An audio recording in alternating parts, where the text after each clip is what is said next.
Hello, JVA Nation. This is your favorite purple lady, AmethystLady. And it's your boy Bedtimebuddy. We are back again to address you today.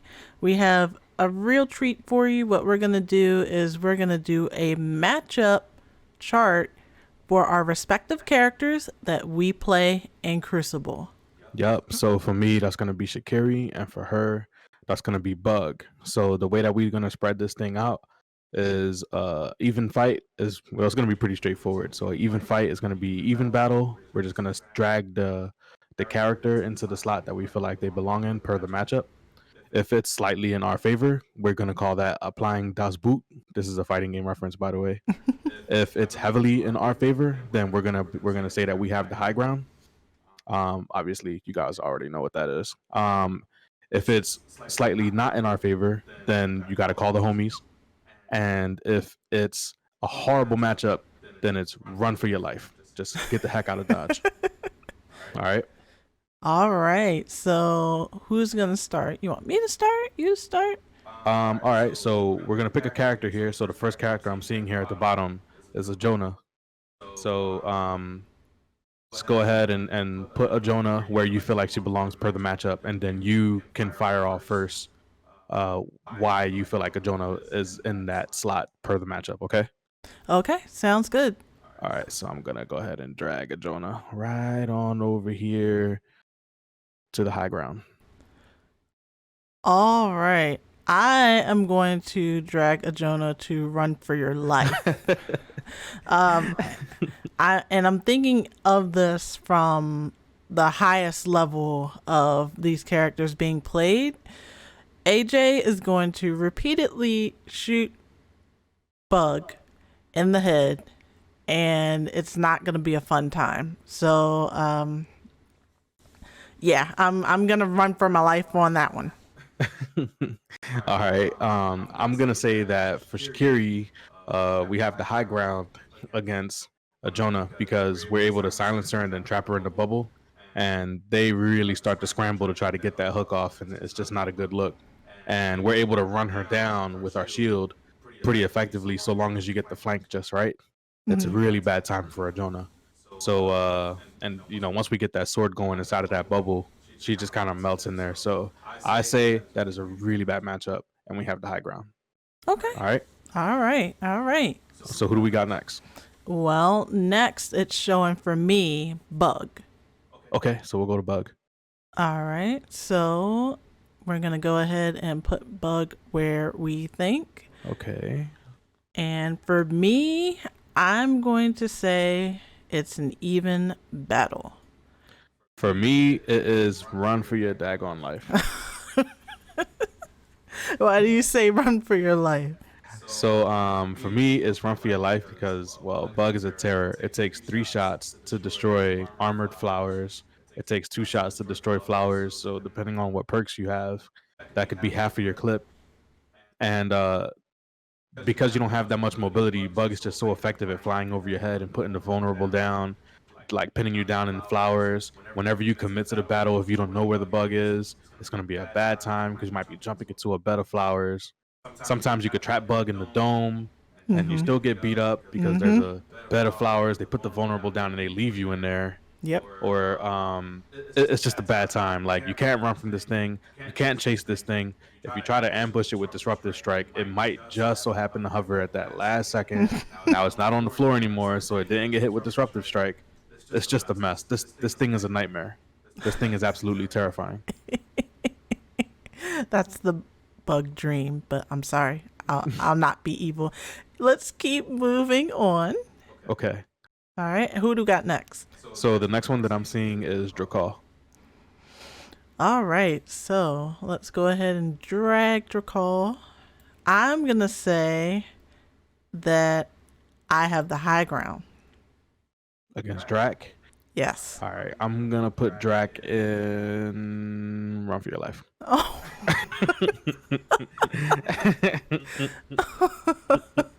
Go ahead. You can go first. All right. So against Drac, granted, if they are landing their hooks, sure, I expect to die. But even then, you might have enough booster to get away from Drac. Realistically, you want to kite Drac, and a really good Bugg has no real issue doing that if it's 1-on-1.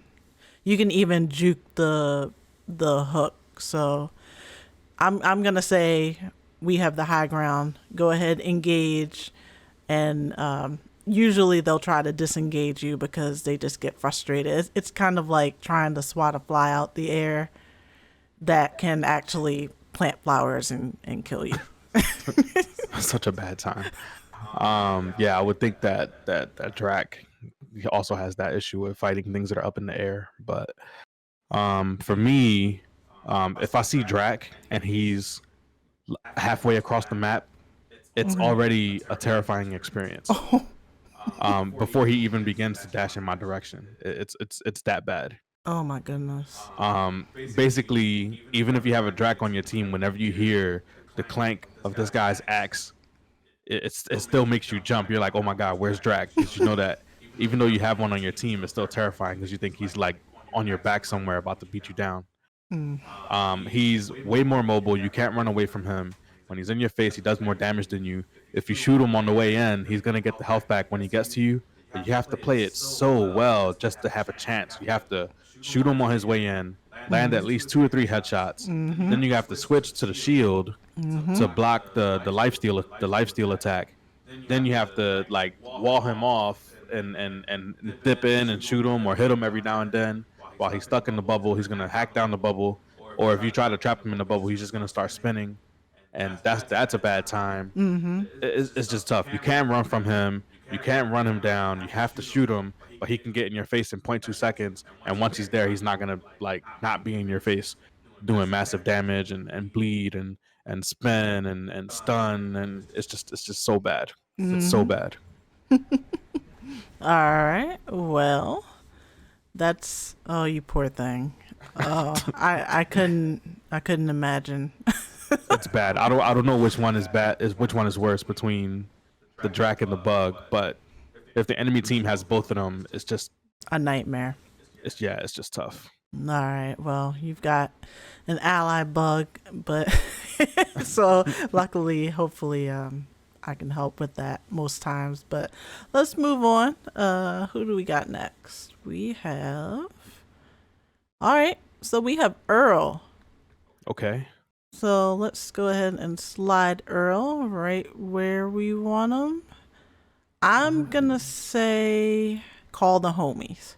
Call the homies? Okay. I'm going to put him in Apply Dust Boot. Okay. All right. So here, I'll go first.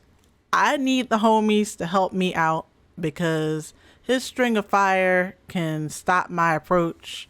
But if he doesn't see me coming, then, I might be able to drop the purple rain on him and, a flower or two before he gets his bearings and hover over his head and keep landing the drop shots, hopefully.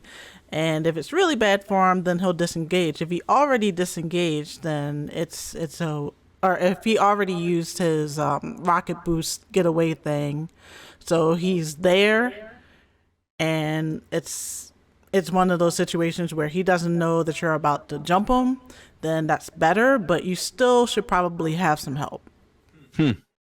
Okay. So it's because he can spray that whole area that you're at, and because you don't got a lot of health, he'll just melt you down. Right. You don't want to just openly approach him, but if you can get the jump on him, like if someone else is distracting him and then you can get the jump on him, get the purple rain down on him, and then pop a flower or two, then it's way better that way. But you definitely should have some homies with you.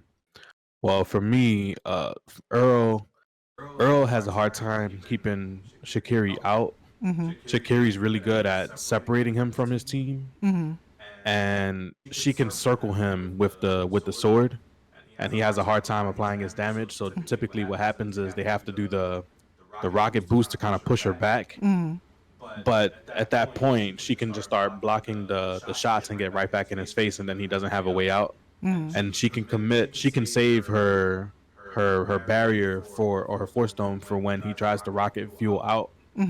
So she's good at trapping him. She's good at cutting him off from his team. She's good at walking him down. If she's in his face, it's a hard time because she has to kind of pick when it's time to shoot and when it's not, because those shots go right back to him. And he has a hard time pivoting with her because he doesn't like turn well while firing. So I think that she fights him really well, but he does have hope though, because like if the Shakirri doesn't manage her abilities that well, then he can put the shred down because she's pretty much going to go to him. Ah, okay. Yeah. If you try to have a shootout with him, for the most part, chances are he'll be doing more for his team than you are for yours with your gun.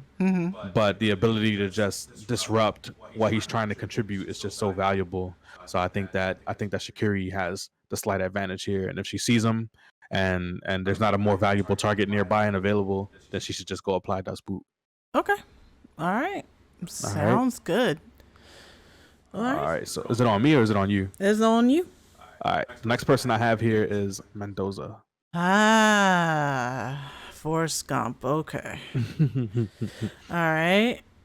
So let's go ahead and drag him to where we think needs to be.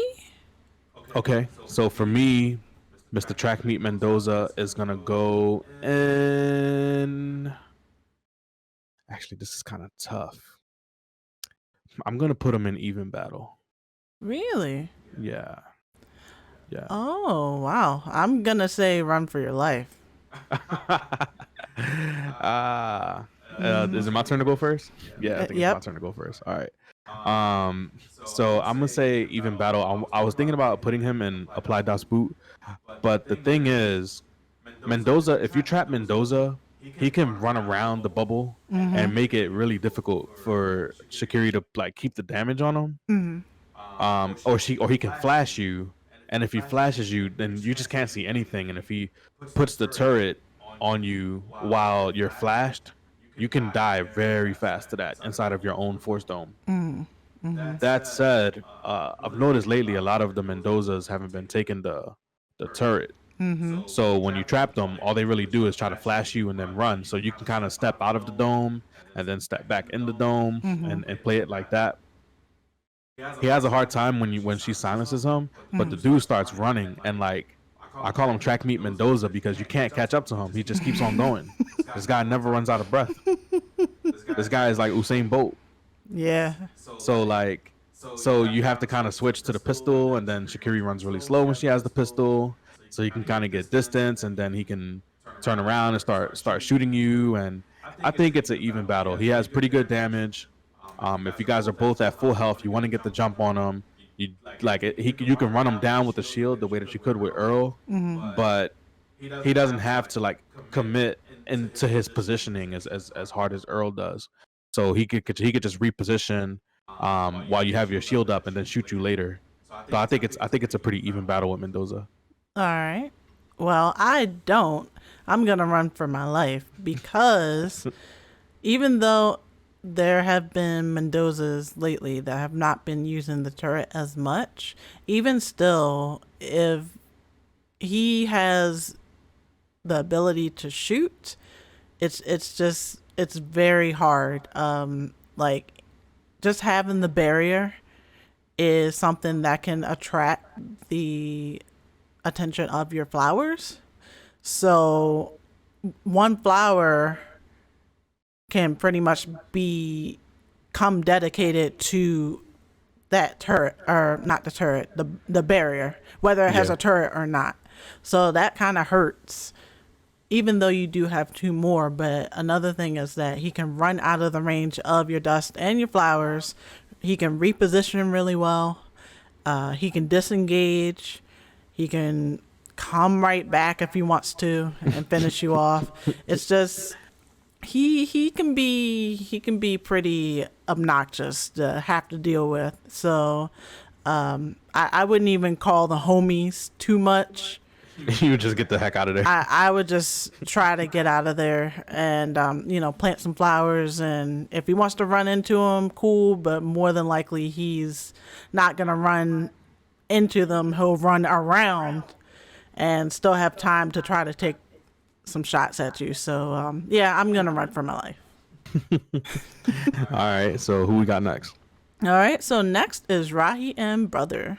All right. Put Rahi. Where do I want Rahi to go? So I'm gonna put Rahi and Brother and apply Das Boot. I'm gonna put him. I'm gonna put him on even battle. Oh, We'll let the chat debate that one. all I'm right. gonna put him on even battle. But go ahead, fire away.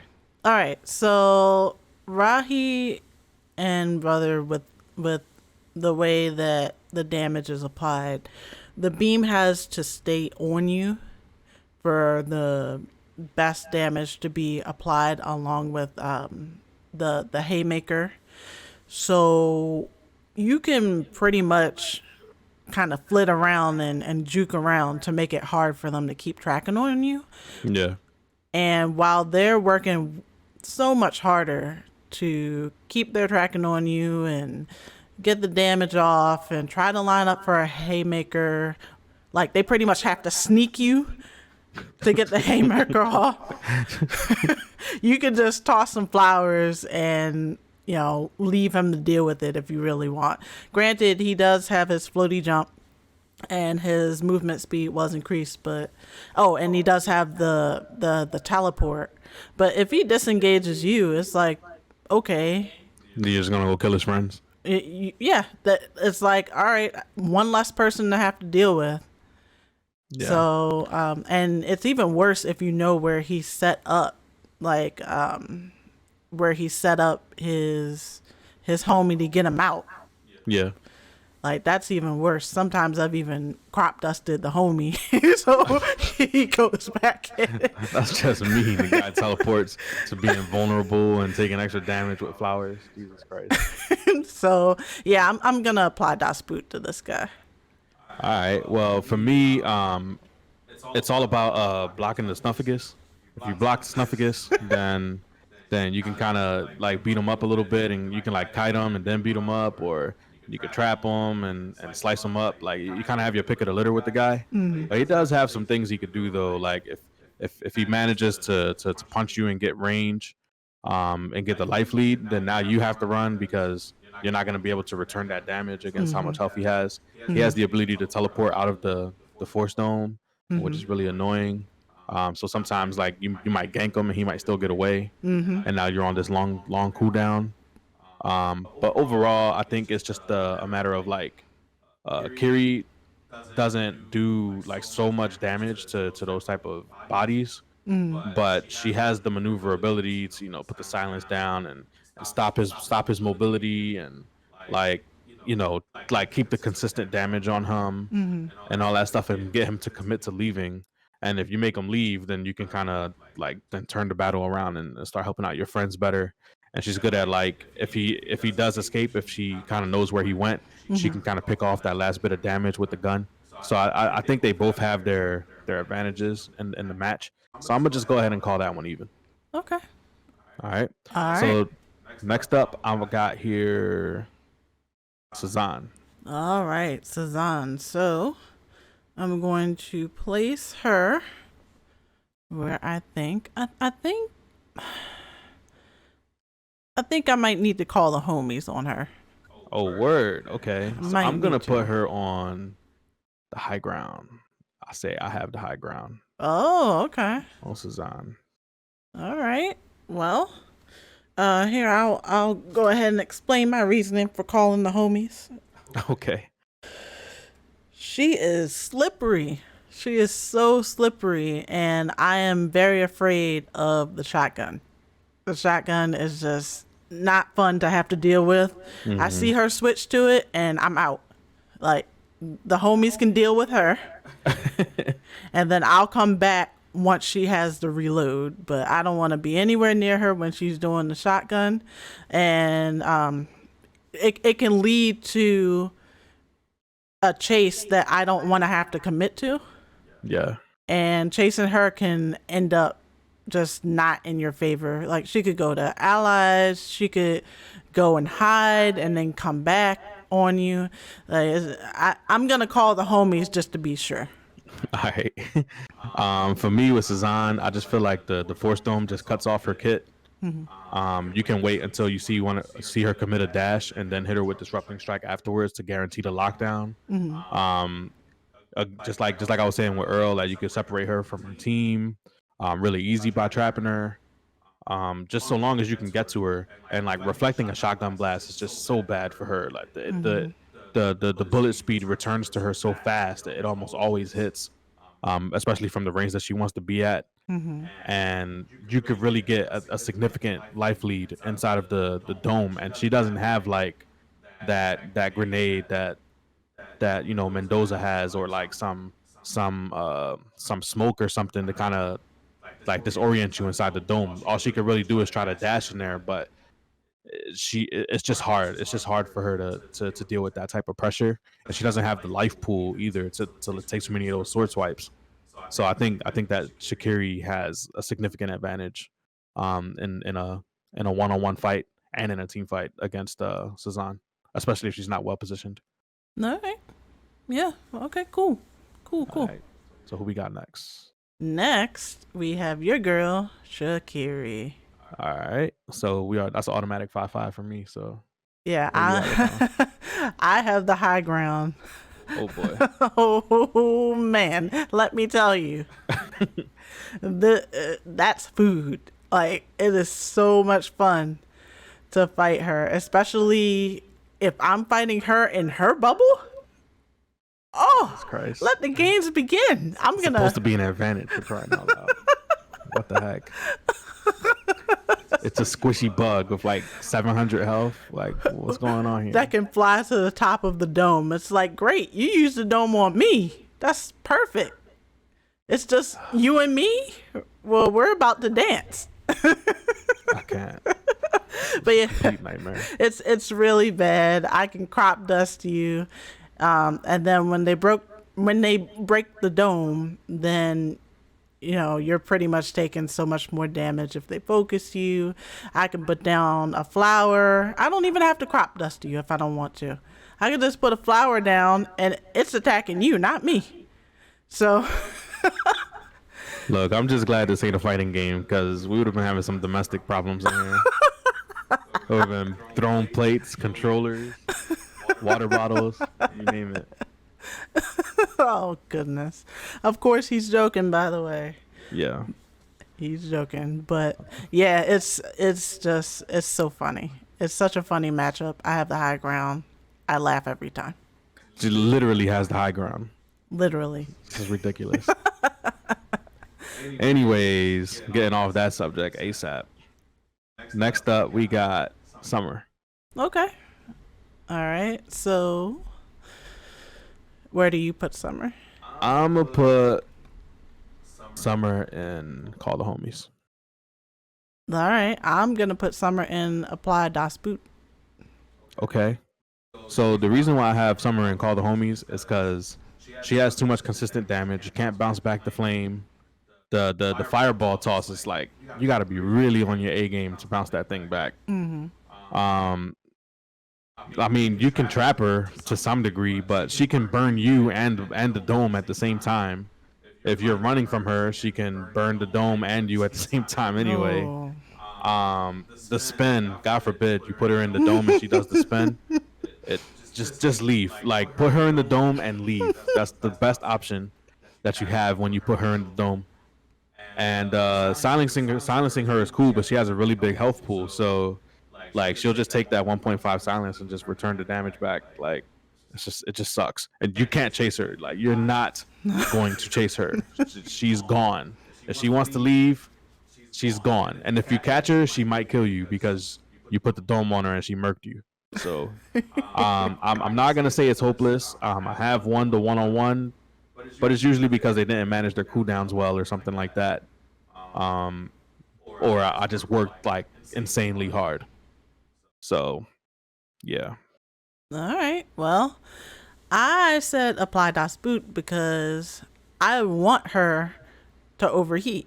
And I think I can stay in the air enough or give her enough of a runaround to pretty much make her overheat. And once she's overheated, oh, that's great. Like, because she can try to punch you, but you can just go in the air, rain on her, toss a flower, Usually she'll have to disengage you. And another thing is her whirly twirly fire It spin. doesn't hit you. I can float over it. Ah. So it's like, or I can float away from it. It's like, that's great, but I don't want to touch the ground. I can toss a flower over there, though. Just throw flowers where she's gonna land at.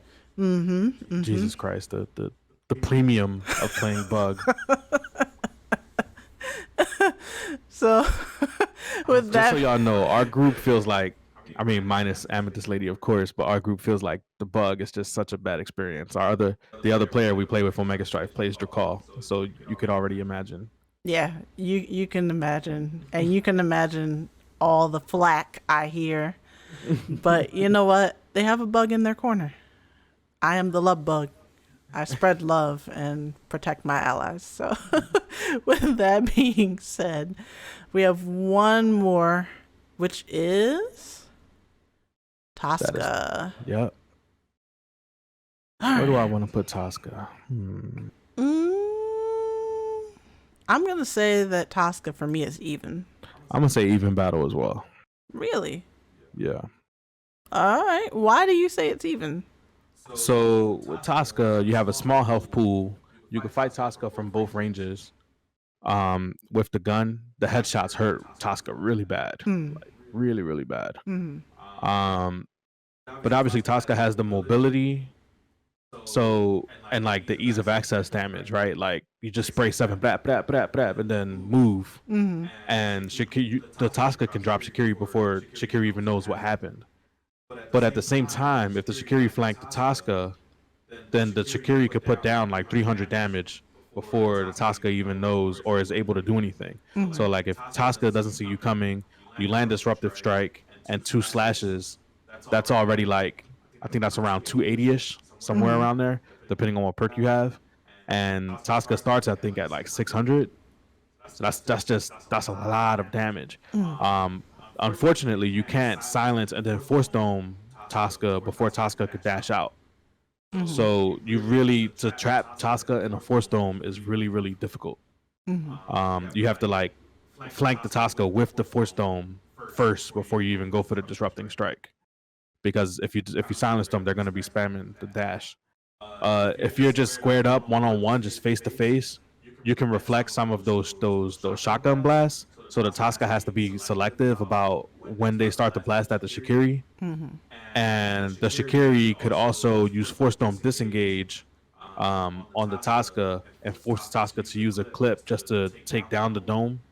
So the Shakirri can get a heal off. So the Shakirri is a little more effective at like getting a short-term disengage and healing. The Tosca's better at chasing, but the Shakirri could fight from any range on the Tosca.